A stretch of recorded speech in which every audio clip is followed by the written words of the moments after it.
પાટણ જિલ્લાના હારીજ જલિયાણ ગૃહ પરિવાર દ્વારા નવીન એમ્બ્યુલન્સ વાન તથા અંતિમ યાત્રા રથનું લોકાર્પણ કરાયું। પાટણ જિલ્લાના હારીજ શહેરના ઉદ્યોગપતિ તેમજ શૈક્ષણિક ક્ષેત્રે અગ્રેસર ઠક્કર લલિતાબેન પરશુરામ દયાલાલ ઠક્કર પરિવાર દ્વારા દર્દીઓને ઇમરજન્સી સેવાઓ આપી ઉત્તમ ઉદાહરણ પૂરું પાડ્યું। જલિયાણ ગ્રુપ દ્વારા શહેરને 48 લાખના ખર્ચે અંતિમ યાત્રા રથ તથા એમ્બ્યુલન્સ વાનની શહેરને ભેટ આપી ભારત વિકાસ પરિષદે 50 વર્ષ પૂર્ણ થતા રજત જયંતિની ઉજવણી સાથે હારીજ શહેરમાં ભારત વિકાસ પરિષદ શહેરમાં 33 વર્ષથી વિવિધ સેવાકીય પ્રવૃત્તિ કરીને અગ્રેસર રહી છે।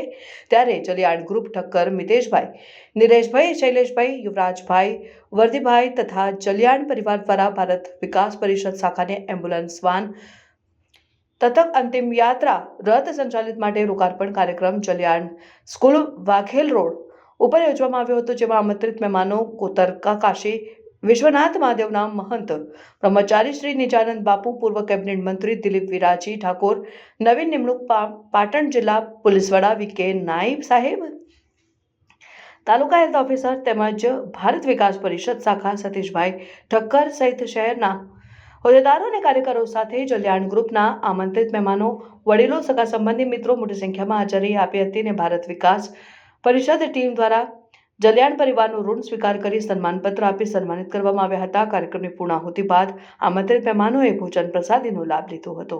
હારીજ નગર છે એ પહેલેથી જ ધાર્મિક વૃત્તિમાં અગ્રેસર રહ્યું છે। એમાંય લોહાણા સમાજ અને એમાંય વિશેષ આજે જલિયાણ ગ્રુપે એમ્બ્યુલન્સ અને સબવાહિની આ બે એક સાથે લોકાર્પણ કર્યા છે। હું એમ કહીશ ચોક્કસ કે જલારામ પ્રવૃત્તિ જે કહેવાય તો જલારામ પ્રવૃત્તિનો અર્થ જ એ થાય છે કે જ્યાં તમને અભાવ જણાય છે ત્યાં તમારે પૂર્તતા માટે પહોંચવું, ત્યાં જઈને એનું વ્યવસ્થા કરવી। જલારામ વૃત્તિનો રોટલો ટુકડો અને રોટલો ઓટલો એટલેથી માંડી દરેક વસ્તુમાંથી મને એવું લાગે છે કે વીરપુર હવે બધે જ ફરી વળ્યું છે અને એની જ એક અનુસંધાન સ્વરૂપે હારીજમાં પણ આજે વીરપુરનું કાર્ય થયું છે। એટલે જલારામ પ્રવૃત્તિનું જે અનુસંધાન છે એ હવે અહીંયા સંધાણું છે અને એ એક સાકાર સ્વરૂપ એણે ધારણ કર્યું છે। જે વર્ષો પહેલાં બે સૈકા પહેલાં જે 2 સેન્ચુરી પહેલાં જલારામ બાપુએ જે અને વીરબાઈએ જે સંદેશો જે આપ્યો, લોહાણા સમાજે એનું અક્ષરશઃ પાલન કર્યું છે અને જલિયાણ ગ્રુપે એને પ્રગટ કર્યું છે હારીજની ભૂમિ પર અને એ પ્રસંગે મારે અહીંયા એના સાક્ષી બનવાનું। જન્મ આપનારી માતા અને જન્મ આપનારી ભૂમિ મતલબ જન્મભૂમિ આપણી, આ બે કોઈ દિવસ એમાં કોઈ ઋણ હોતું નથી।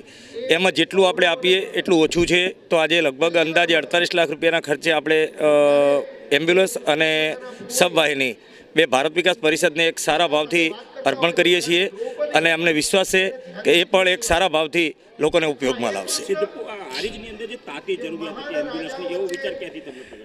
એવો વિચાર અમે 2-4 વખત જ્યારે સરકારી દવાખાનામાં ગયા ત્યારે ડૉક્ટર સાહેબે અમને કીધેલું કે અહીં કોઈપણ દર્દી એવી રીતે આવે તો એને ઓક્સિજનની એમ્બ્યુલન્સની જરૂર પડે છે, તો આપણે 108 જે છે એ ખાલી સરકારી હોસ્પિટલ સુધી લઈ જાય છે, તો દર્દીઓને મહેસાણા અમદાવાદ લઈ જવા માટે કોઈ વ્યવસ્થા નથી।